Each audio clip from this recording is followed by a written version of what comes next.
चलिए हम लोग उसी टॉपिक को भी आगे बढ़ा रहे हैं। हमारे पास में ना यहाँ पर दो मिरर्स हैं इस तरह के।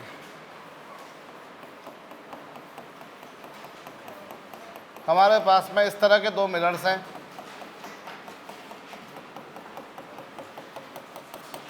ठीक है, ये एक मिरर है मेरे पास जिसको नाम दिया गया M1 और दूसरा मिरर है जिसको क्या नाम दिया गया M2। We have two mirrors, one is M1 another is M2। ठीक है, और यहाँ ये गिवन है कि इन दोनों मिरर्स के बीच में जो एंगल है वो कितना है, थीटा। एक लाइट रे को मैंने इस पर इंसिडेंट किया। One light ray has been incident on this first mirror, after reflection it goes to second mirror. पहले एक मिरर पे इंसिडेंट किया, इससे रिफ्लेक्शन के बाद वो कहाँ गई, और दूसरे मिरर से फिर रिफ्लेक्शन हुआ और फिर लाइट रे ऐसे निकल गई। समझ रहे हैं मेरी बात को? भाई हमारे पास में एक मिरर था M1, हमारे पास में एक मिरर कौन सा था, M1 था। इस पे मैंने लाइट रे को भेजा, वहाँ से वो रिफ्लेक्शन खाई, सेकेंड मिरर पे गई, और सेकेंड मिरर से रिफ्लेक्शन के बाद में वो कहाँ चली गई, फर्स्ट मिरर पर रिफ्लेक्शन हुआ, सेकंड पे गई, सेकंड से फिर रिफ्लेक्शन हुआ और फिर वो ये चली गई। अरे कहो, मुझे निकालना है एंगल ऑफ डेविएशन। क्या निकालना है मुझे, कितना डेविएशन एंगल आएगा। डेविएशन एंगल का मैंने मतलब बताया था तुमको, फर्स्ट रे और लास्ट रे, सॉरी फर्स्ट रे और लास्ट रे, इन दोनों के बीच का जो एंगल होता है that angle we call as. हो जाओ शुरू, खुद से करने की कोशिश करो। आपको यहाँ पर सिर्फ इतना सा दे रखा है कि दोनों मिरर्स के बीच में एंगल थीटा है। पहले मिरर पे मैंने लाइट रे को इंसिडेंट किया, वहाँ से रिफ्लेक्शन के बाद वो सेकंड मिरर पे गई, फिर सेकंड से रिफ्लेक्शन हुआ और फिर वो चली गई। आपको पूछा है एंगल ऑफ डेविएशन कितना आएगा।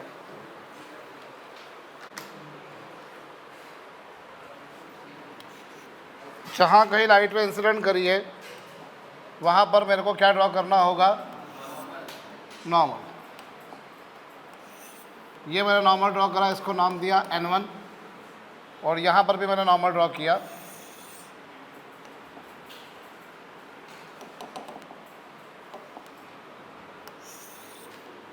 इसको नाम दिया N1, ऐसे यहाँ पर नॉर्मल ड्रॉ करूँगा।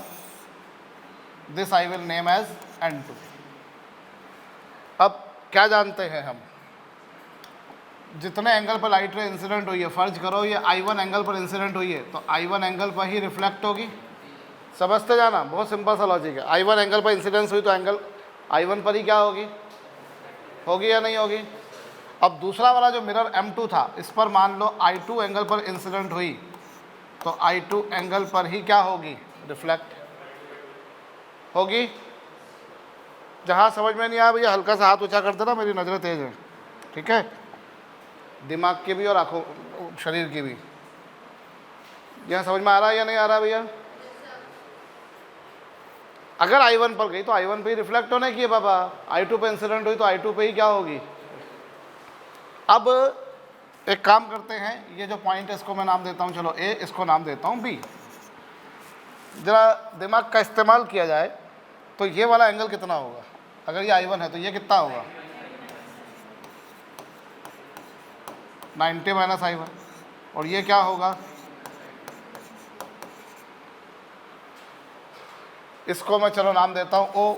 तो अब तुम अगर ट्राइंगल OAB देखो, इन ट्राइंगल AOB, इस ट्राइंगल में क्या पाओगे तुम, इस ट्राइंगल में 90 minus I1 plus angle theta 90 minus I2, इन तीनों का सम कितना होगा, 90 प्लस 90 होता है 180, 180 से 180 cancel, minus I1 minus I2 उधर चला जाएगा तो थीटा इक्वल्स टू कितना आ जाएगा। इससे मैंने मान लिया इक्वेशन नंबर 1। बोलो, यहाँ तक की कहानी समझ में आ गई। तो ये थीटा और इस पर रिलेशन आ गया। Now you are there to find out angle of deviation. अब एक काम करते हैं, this I am naming as point C, जहाँ दोनों इंसिडेंट रे और रिफ्लेक्टेड, फाइनली जो रिफ्लेक्टेड रे थी, इन दोनों के बीच जो ये जो पॉइंट है जहाँ पर इसको अपन ने नाम दे दिया सी, दे दिया। बोलिए अब तुम एंगल ऑफ डेविएशन जानना चाह रहे हो, तो एंगल ऑफ डेविएशन क्या होगा? सबसे पहली रे और ये सबसे कौन सी रे थी और ये कौन सी थी? इन दोनों के बीच का जो एंगल है, this angle we call as angle of deviation. First ray, और एरो हमेशा बाहर निकलते होना चाहिए, तो ये एक एरो ऐसा जा रहा है और एक एरो ऐसा जा रहा है, तो फर्स्ट रे और लास्ट रे के बीच का जो एंगल होता है इसे हम बोलते हैं एंगल ऑफ डेविएशन। और एंगल ऑफ डेविएशन को हम किससे रिप्रेजेंट करते हैं? डेल से। कहो समझ में आया कि नहीं आया ये? अरे समझ में आया या नहीं आया? सुनाई कम पड़ता है मेरे को अभी भी सुनाई नहीं दिया। मैं ज़बरदस्ती नहीं मुँह से हाँ निकलवा रहा हूँ, आपको नहीं समझ में आया तो बोलो मेरे को। सिंपल सी बात है, जितने एंगल पर इंसिडेंट होगी उतने एंगल पर रिफ्लेक्ट होगी। अब ये मिरर है और ये मिरर का नॉर्मल है, तो मिरर और मिरर के नॉर्मल के बीच में एंगल 90 होता है। उसमें से I1 है तो बचा हुआ कितना? उसमें से I2 तो बचा हुआ कितना? कहो। अब एक काम करें, हम यहाँ पर एंगल ऑफ डेविएशन, भाई सबसे पहली वाली रे और सबसे अंतिम वाली रे, फर्स्ट और लास्ट के बीच का जो एंगल होता है इसे हम बोलते होते हैं एंगल ऑफ डेविएशन। और इस एंगल ऑफ डेविएशन को मुझे निकालना है तो क्या करूँ मैं इसके लिए? एक काम करते हैं, हम यहाँ पर ये वाला एंगल निकाल लेते हैं, लेट इट बी, ये तो इसे थीटा डैश मान लेता हूँ, मान लो थीटा डैश। तो अब थीटा डैश कैसे निकलेगा? अभी तुम ट्रायंगल लो, कौन सा? Triangle ABC। तो ये एंगल है 2I1, ये एंगल है कितना? और ये कितना है? तीनों का सम कितना? 180। ध्यान दीजिए सभी लोग यहाँ पर, हाँ। 2I1 plus I2 plus theta dash is equal to कितना? और I1 प्लस I2 की वैल्यू इक्वेशन 1 से कितनी है? अरे कितनी है? थीटा है। तो थीटा डैश की वैल्यू कितनी आ गई? 180 माइनस 2 थीटा। बोलो समझ में आया कि नहीं आया? पहले तुमने यादव कौन सा ट्रायंगल लिया था? ABO, ये वाला ट्रायंगल लिया था, उससे तुम्हारे पास एक इक्वेशन बनी, ठीक है। फिर तुमने कौन सा ट्रायंगल लिया? ABC। इस एंगल प्लस इस एंगल का ये एंगल प्लस ये एंगल प्लस ये एंगल इज इक्वल टू कितना होता है? 180। बोलो होता है? This angle plus this angle plus this angle is equal to 180। 2I1 plus I2 plus theta dash. I1 plus I2 की वैल्यू कितनी? थीटा है। Solving this will give you theta dash की वैल्यू कितनी आ गई? 180 डिग्री माइनस कितना? अभी तुमको क्या निकालना है? एंगल ऑफ जरा खुद से विचार करो, तुम्हारे सामने एंगल ऑफ डेविएशन क्या है? करो भैया, करो करो करो, मैं कर दूंगा, तुम कॉपी पेस्ट करते रह जाओगे। अब एंगल ऑफ डेविएशन क्या आ रहा है?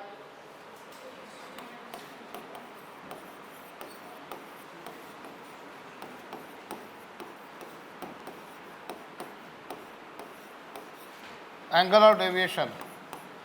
ऑफ डेविएशन जो है वो तुम्हें नज़र आ रहा होगा, वो कितना है? देखो ये वाला जो एंगल है, इतना एंगल, ये है 180 डिग्री। एक लाइन पर पूरा जो एंगल होता है that is of 180 degree plus कितना? Theta dash. बोलते हो समझ में आ रहा है? एंगल ऑफ डेविएशन किसके बराबर है? ये एंगल ऑफ डेविएशन है ना, ये कितना है? इतना एंगल 180 डिग्री, और साथ में ये थीटा डैश और जोड़ दो। अब 180 और थीटा डैश को जोड़ो, कितना है थीटा डैश? 180 माइनस कितना आ गया ये?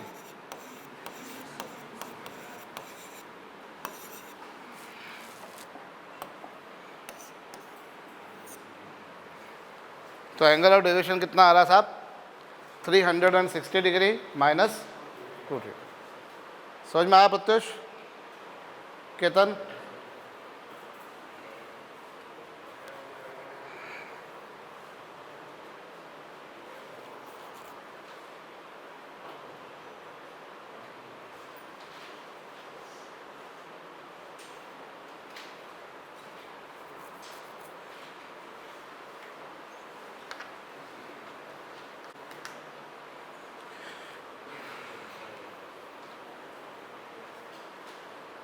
ठीक।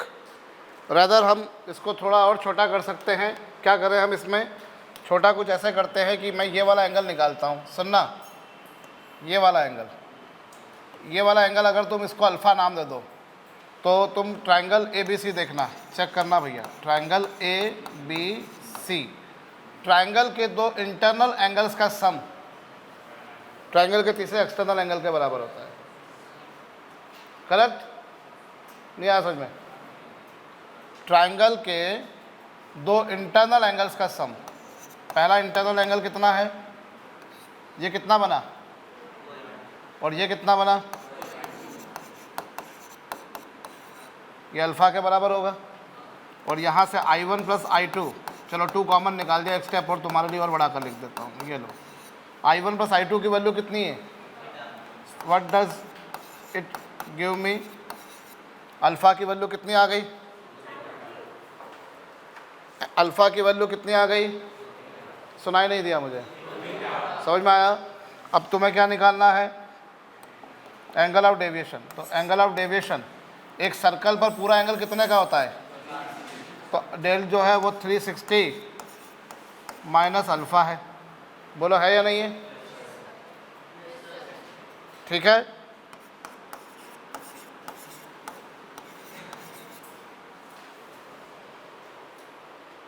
अल्फ़ा की वैल्यू 2 थीटा है। बोलिए।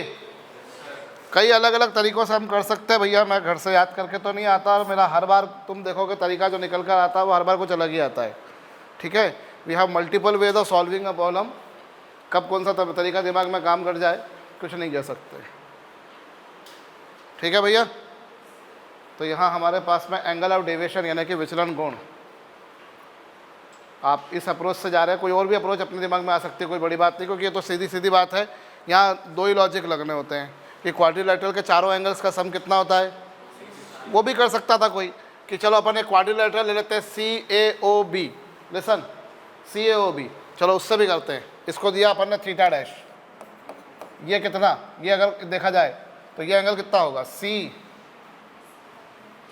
मैं कौन सा क्वाड्रिलेटरल ले रहा हूँ? CAOB। अब ध्यान देना, ये है एंगल कितना? Theta dash. और यहाँ पर ये एंगल निकाला जाए तो ये पूरा होगा 90 प्लस I1। होगा कि नहीं होगा? क्यों? क्योंकि ये एंगल कितने का है? दिव्यांशु ध्यान दो यहाँ पर, ये कितना एंगल है? क्यों 90 है? क्योंकि ये नॉर्मल है और ये मिरर है। ये एंगल कितने का आया? 90 का आया। वो एंगल कितना है? थीटा। और यहाँ एंगल निकाला जाए तो ये 90 है plus I2 is equal to कितना होगा? 360। Someone can approach in this manner as well. नहीं आया समझ में? हाँ तो करना मत जब तक समझ में नहीं आए, बिल्कुल भी हाँ मत करना, कोई टेंशन वाली बात नहीं। मुझे कोई तकलीफ नहीं होती एक बात को 4 बार समझाने में, लेकिन समझा देने के बाद में अगर फिर बाद में कोई मेरे से बोला तो फिर मुझे लगता है कि भैया तू क्या कर रहा था जिस समय मैं क्लास में था। बड़ी सिंपल सी बात है, ये एंगल है I1 और ये एंगल है 90। क्यों 90 है? ये नॉर्मल। बोलिए। ये थीटा है, यहाँ पर ये 90 है और ये I2 है। कहिए। तो 90 plus I2। Someone was saying something. Shivam you were saying something. अभी समझ में आ गया? आप इस तरह से भी थीटा डैश, आप ऑलरेडी I1 और I2 में रिलेशन निकाल चुके हो, तो इस तरह से भी थीटा डैश के वैल्यू निकाल सकते हो। समझ में आ रही बात या नहीं आ रही है? भैया ये केवल 10, ये मतलब 7वीं 8वीं का मैथमेटिक्स है। एक होती है RMO, रीजनल मैथमेटिक्स ओलंपियाड। ठीक है, अब तो रीजनल मैथ्स ओलंपियाड का वो वाला उस तरह का पेपर पैटर्न नहीं रहेगा जैसे पहले होता था। पहले आता था उसमें केवल मात्र 6 क्वेश्चन, 3 घंटे का पेपर होता था। कितने घंटे का? 6 6 क्वेश्चन होते थे टोटल, और कहा यह जाता है कि 6 में से जिसने 1 या 1.5 कर दिया वो सिलेक्शन हो जाएगा। टोटल 30 सीट होती थी पूरे मध्य प्रदेश में। कितनी? उस आरएमओ में सरदाना से फर्स्ट रैंक लग चुकी है, सेकंड रैंक लग चुकी है, थर्ड रैंक लग चुकी है, फोर्थ रैंक लग चुकी है, फिफ्थ लग चुकी है, सिक्स लग चुकी है, 7 लग चुकी है उस आरएमओ रीजनल मैथ्स ओलंपियाड में। और उसमें कुछ इसी तरह के क्वेश्चन होते थे। उसमें आपको मैथ्स ओलंपियाड के आप कोई भी पेपर उठाकर देखोगे, इंटरनेशनल ओलंपियाड हो या स्टेट लेवल पर हो, पहले नेशनल लेवल पर हो, उससे पहले स्टेट लेवल पर हो, तो उसमें जो है वो ज्योमेट्री बेस्ड क्वेश्चन ही हुआ करते हैं। समझे भैया? वापस से यहाँ पर आ रहा हूँ मैं। तो हम और भी कई तरीक़ों से अब कर सकते हैं। बेसिकली हमको ट्रायंगल के तीनों एंगल्स का सम 180 होता है, क्वाड्रिलेटरल के चारों एंगल का सम 360 होता है। वही लॉजिक लगाना, बार बार उसी तरीके से करना है। अंडरस्टूड? ये भी लिख लीजिए। यहाँ एक काम की बात सुनो तुम भैया, ये एंगल ऑफ डेविएशन का फार्मूला हमने डिराइव कर लिया, किसी भी तरीके से जाओ, अल्टीमेटली 360 माइनस 2 थीटा आ रहा है, दैट्स ओके। लेकिन one thing you should give attention to, listen. यहाँ एक बहुत इंपॉर्टेंट बात ये आ रही है बेटा कि जो एंगल ऑफ डेविएशन है, गौर करिएगा, जो एंगल ऑफ डेविएशन है वो आ रहा 360 माइनस 2 थीटा, अर्थात ये जो वैल्यू आ रही है, ये गौर करिएगा, ये वैल्यू आ रही है अपने आप में कांस्टेंट वैल्यू। मेरे कहने का तात्पर्य, आशा, अभिप्राय, सिग्निफिकेंस, मीनिंग क्या है? What do I mean to say? मैं ये यहाँ पर कह रहा हूँ कि जो एंगल ऑफ डेविएशन है वो कांस्टेंट आ रहा है, वो इस बात पर डिपेंड कर ही नहीं रहा कि तुमने कौन से एंगल पर लाइट रे इंसिडेंट करी है। इस फार्मूले में कहीं पर भी I1 I2 लिखा हुआ आया? इस फार्मूले में कहीं पर भी I1 और I2 लिखा हुआ आया? नहीं आया। एंगल ऑफ डेविएशन सिर्फ और सिर्फ एक ही बात पर डिपेंड कर रहा है कि इन दोनों मिरर्स के बीच में एंगल कितना है। गौर कर लेना भैया सोमेश, मैं अगर लाइट रे को 10 डिग्री के एंगल पे इंसिडेंट करूं, 15 पे करूं, 20 पे करूं, 25 पे करूं, 30 पे करूं, व्हाटएवर भाड़ में जाए वो, एंगल ऑफ डेविएशन एक कांस्टेंट वैल्यू है that depends solely upon the angle between both the mirrors. बोलो, क्या वो I1 I2 पर डिपेंड कर रहा है? और मैथमेटिक्स की लैंग्वेज में यादव ध्यान देना भैया, मैथमेटिक्स की लैंग्वेज में जब एक क्वांटिटी दूसरी क्वांटिटी पर डिपेंड नहीं करती, जब एक क्वांटिटी दूसरी क्वांटिटी पर डिपेंड नहीं करती, तो हम बोलते हैं वो उसकी पावर 0 के प्रोपोर्शनल है। क्या बोलते हैं हम उसे? उसके पावर 0 के। अथर्व सुन लेना ध्यान से, Divyanshu, when one quantity is independent of another quantity, does that angle of deviation depend upon I1? इस ये जो वैल्यू, ये जो फार्मूला आया, इसमें कहीं पर भी यादव I1 लिखा हुआ आया बेटा? नहीं आया। इसमें कहीं पर भी I2 लिखा हुआ आया? आया क्या? इस बात को अच्छी तरह समझ लेना, क्योंकि देखो कोई नई तरह की लैंग्वेजेस आएंगी हमारे सामने, हमें उनका मतलब मालूम होना चाहिए। एक बार पहली बार मालूम पड़ जाए, मैं ये जो बात बता रहा हूँ तुमको इतना खींच के बता रहा हूँ, ये 50 बार आना है तुम्हारे को, तो मुझे बाकी के 49 बार तुम्हें बोलने की जरूरत नहीं पड़ेगी, मैं फटाक से लिख दूंगा, तुम समझ जाओगे। पहली बार आई गिव एम्फेसाइज ऑन, ठीक है भैया? एंगल ऑफ डेविएशन जो है वो I1 पर डिपेंड कर रहा है, I2 पर डिपेंड कर रहा है, वो सिर्फ और सिर्फ इस बात पर डिपेंड कर रहा है कि दोनों मिरर्स के बीच में एंगल क्या है। If you change angle between both the mirrors, then angle of deviation will get changed। तुमने अगर दोनों मिरर्स के बीच में एंगल चेंज कर दिया केतन, तो एंगल ऑफ डेविएशन चेंज होगा। अदरवाइज क्या होगा Pratyush? Angle of deviation I1 I2 पर डिपेंड कर रहा है क्या? कल को मेरे से अगर कोई बोले कि 5 डिग्री के एंगल पर लाइट रे इंसिडेंट करी और 10 डिग्री पर इंसिडेंट करी, बताओ एंगल ऑफ डेविएशन दोनों में से ज़्यादा किस में आएगा? तो क्या बोलोगे? सेम आएगा। समझ रहे हो? ये छोटी छोटी सी बातें which we are going to come across. समझ गए? तो angle of deviation is irrelevant, independent, uninfluenced, unaffected, unchanged. On changing angle of incidence it depends solely on angle of inclination between both the mirrors. Understood? This also you write down.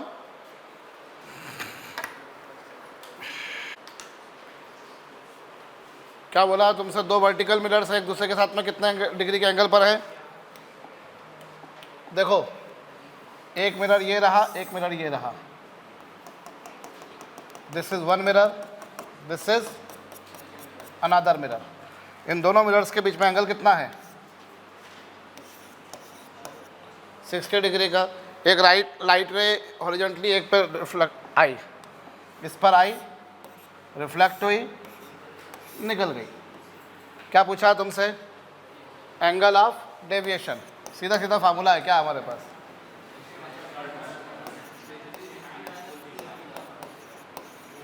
-360 minus 2 theta. बोलो, ठीक है? कितना आया?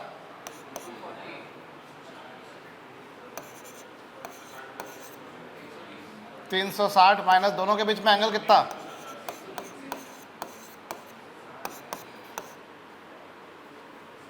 120, 240 degree. Correct?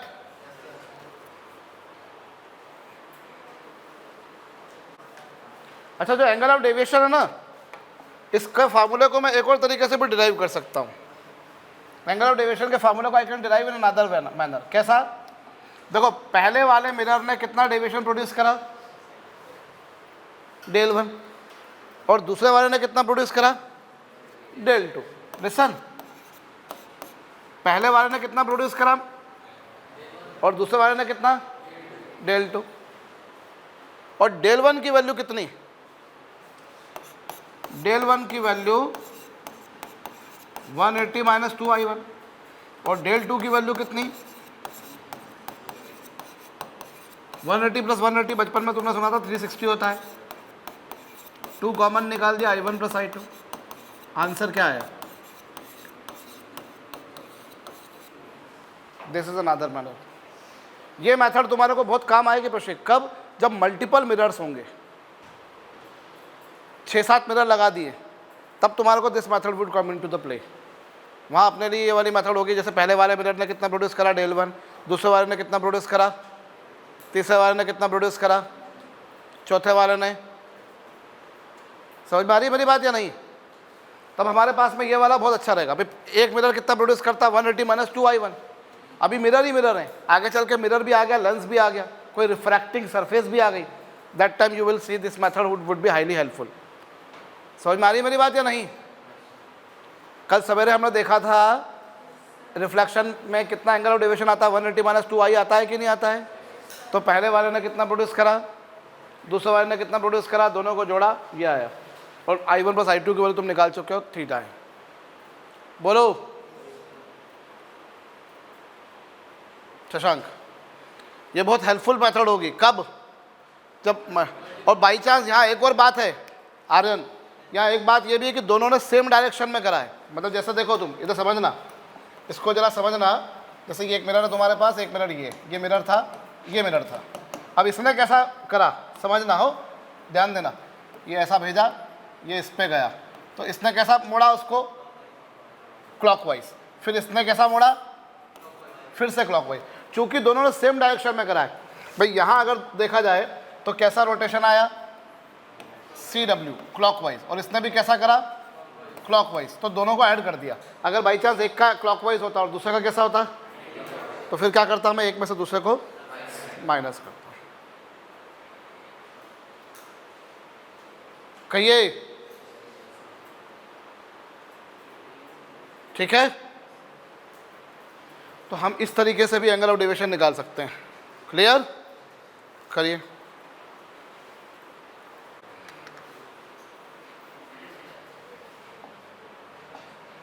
करिए।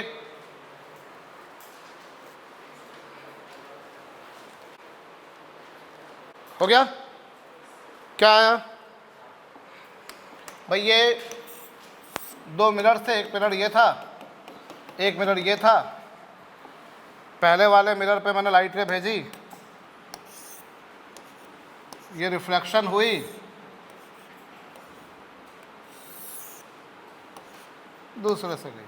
लेकिन condition क्या बोली उन्होंने? इस पे गई और वो इससे पैरेलल निकल गई। क्या होगा?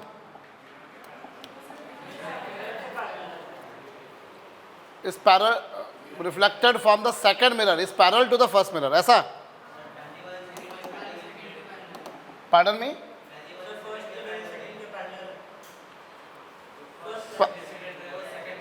Incident on the first mirror is parallel to the second one. अच्छा, ऐसी गई, correct. Is parallel to the second and is reflected from the second parallel to the first mirror. और फिर यहां से जो निकली वो इसके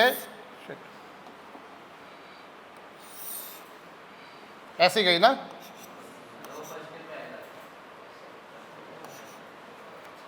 हाँ, वो फर्स्ट के पैरेलल है। भाई ये तुम्हारा मिरर M1 है और ये मिरर क्या है? M2। तो एंगल ऑफ डेविएशन कितना होगा? अपने से क्या पूछा है? Angle between both the mirrors ना। अब अगर ये एंगल मैंने थीटा मान लिया तो क्या हुआ इसका मतलब?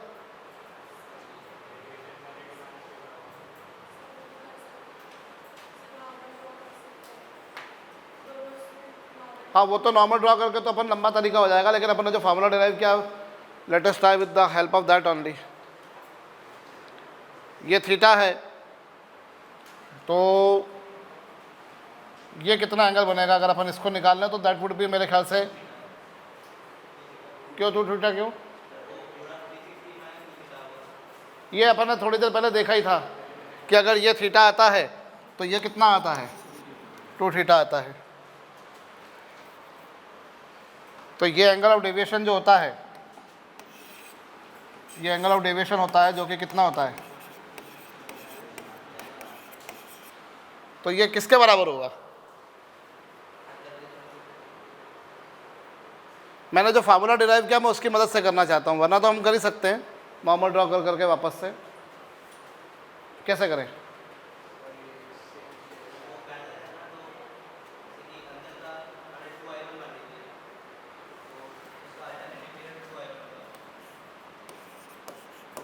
ये 2i1 हो गया, तो पूरी अप्रोच पे जाना ही पड़ रहा है क्या अपने को? ये 2i1, ये 2i2।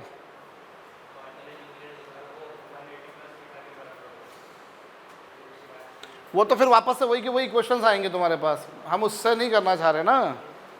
वो तो वैसे के वैसे सारे तुम्हारी क्वेश्चंस बनकर आएंगे तुम्हारे पास, है बेटा?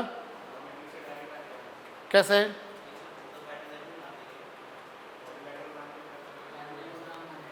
ये वाला क्वाड्रिलेटरल को, हाँ ये पैरेललोग्राम बन गया है। तो पैरेललोग्राम में क्या होता है? अपोजिट एंगल इक्वल होते हैं और अपोजिट एंगल भी इक्वल होते हैं। तो अगर वो थीटा है तो ये भी थीटा होगा। और अभी अपन ने फार्मूला डिराइव किया तो थीटा डैश की वैल्यू कितनी आई थी? थीटा डैश की वैल्यू कितनी आई थी? 180 माइनस 2 थीटा आई थी। और ये किसके बराबर होगा? थीटा के बराबर होगा। तो इससे थीटा बराबर कितना आ गया?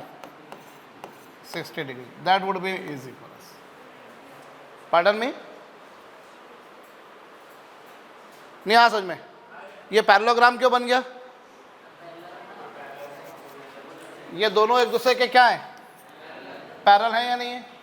ऐसे ये दोनों भी एक दूसरे के क्या हैं? So this has become a parallelogram. और ये एंगल अभी थोड़ी देर पहले अपन देखा था, ये थीटा डैश था और थीटा डैश की वैल्यू 180 माइनस 2 थीटा आई थी। और पैरेललोग्राम में आमने सामने के एंगल्स क्या होते हैं? इक्वल होते हैं। तो ये थीटा डैश बराबर होगा थीटा के, और थीटा डैश किसके बराबर आया था अभी थोड़ी देर पहले? 180 माइनस 2 थीटा। बोलो ना यार। तो 180 माइनस 2 थीटा बराबर थीटा, तो थीटा बराबर कितना? ठीक, आई रिपीट भैया, ये जो रे है, ये वाली जो रे है वो इसके पैरेलल है। सो ये दोनों पैरेलल हो गई। ऐसे ये वाली रे इसके पैरेलल है। So this has become a parallelogram. और पैरेललोग्राम में अपोजिट एंगल्स जो होते हैं वो क्या होते हैं? इक्वल होते हैं। से तो एंगल इक्वल होते हैं। ये थीटा डैश और ये थीटा, और थीटा डैश की वैल्यू तुमने थोड़ी देर पहले डिराइव करी, वो कितनी आई थी? 180 minus 2 theta.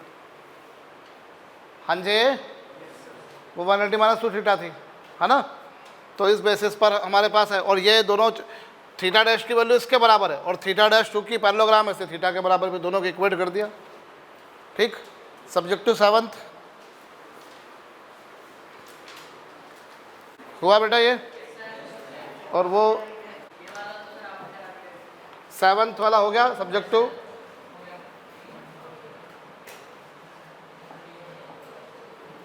This done. Angle कितना है? पार्डन? एंगल 70 डिग्री दे रखा है तुमको।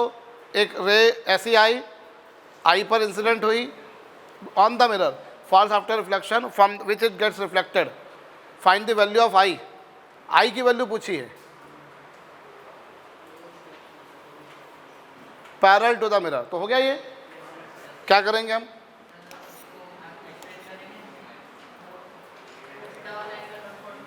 अब ये वाला थीटा है तो ये अपन निकाल चुके हैं, ये कितना था? Theta dash. और थीटा डैश की वैल्यू कितनी थी? नहीं, ये थीटा डैश था कि नहीं था? यही था। इसको अपन याद रख लेंगे हमेशा के लिए भैया, 180 माइनस 2 थीटा।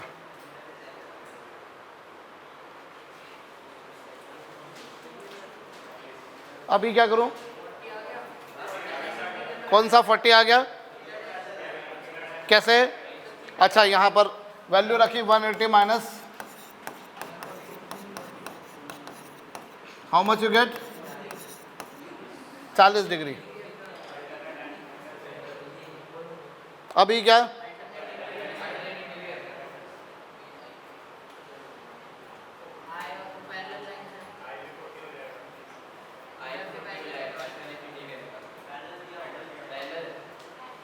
ये 40 है तो फिर कहाँ पर 40 आएगा? अगर वो 40 है तो ये भी 40 आ गया, वो 40 है तो ये 50 हो गया। जरूरत पड़ेगी इसकी कुछ? क्या? चलो, आइए निकालना था। ठीक हो गया फिर तो ये। 7th के बाद कौन सा बोला था मैंने? डन, ये कर लिया था।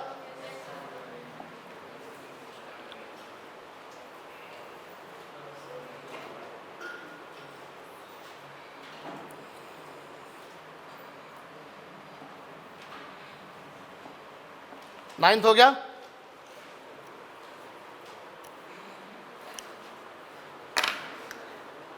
हो गया ये वाला। How will you arrange 2 mirrors? क्या बोला तुमसे भैया? 2 मिरर्स को तुम कैसे अरेंज करोगे? So whatever with the angle of incidence, incident ray and reflected ray from the mirrors are parallel to each other. बिल्कुल हो जाएगा। ये दोनों मिरर्स थे, इस पर मैंने लाइट रे भेजी, इससे रिफ्लेक्शन हुआ, और ये जो इंसिडेंट रे है और जो रिफ्लेक्टेड रे है, इंसिडेंट रे और रिफ्लेक्टेड रे दोनों क्या है एक दूसरे के? ये ऐसी गई, ये ऐसी गई, तो एंगल ऑफ डेविएशन कितना आया? एंगल ऑफ डेविएशन 180 डिग्री का आया।